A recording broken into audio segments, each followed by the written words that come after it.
Morning team, good morning વર્કિંગના members. આજે આપણે એક ઇમ્પોર્ટન્ટ પાર્ટીને મળવા આવ્યો છું. છે હરિકૃષ્ણ એગ્રો એજન્સી બગસરા અને મિસ્ટર રવિભાઈ છે. અને કુદરતી ઓળખાણમાં બી એક સારી ઓળખાણ નીકળી ગયેલી. એ મારી અંડરમાં રાશિમાં કામ કરતા હતા અને એમની પાસેથી મને 2-3 વસ્તુ સારી જાણવા મળી. એક તો ગોલ્ડ કિંગ એક સારી બ્રાન્ડ તરીકે પ્રસ્થાપિત થઈ રહી છે આ માર્કેટમાં. બગસરામાં ઘણા બધા કપાસ ગોલ્ડ કિંગના આ માર્કેટમાં સારા એવા વેચાય છે. એમાં જે પ્રથમ નંબરની હાઇબ્રિડ છે દુસાલા છે, બીજા નંબરની હાઇબ્રિડ છે અલગા. પણ આ વર્ષે એમને એક નવી હાઇબ્રિડનો અખતરો કરેલો હતો, એ છે સિપ્રા.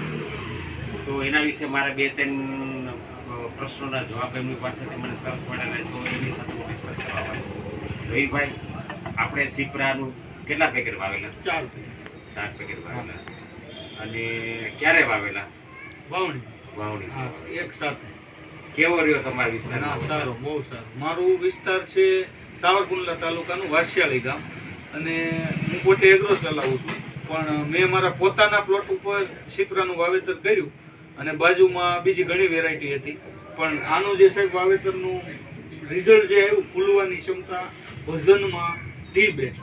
ઓકે, બધી રીતે માપસર. આ વખતે પુષ્કળ વરસાદ હોવા છતાં સારું થયું અને વેરાયટી સારી, દમદાર, પ્લસ એમાં વજન અને ખીલામૂળ વેરાયટી છે. એટલે કદાચ વધારે વરસાદ પડ્યો ને તો લાલ થવાનો કઈ પ્રશ્ન નથી. એટલે પેલા મેં ઘરે વાવ્યું, એટલે આવતા વર્ષે આપણે ગ્રાહકને સાતી ઠોકીને દઈએ કે ભાઈ આ વસ્તુ વપરાવાથી સારી વસ્તુ છે.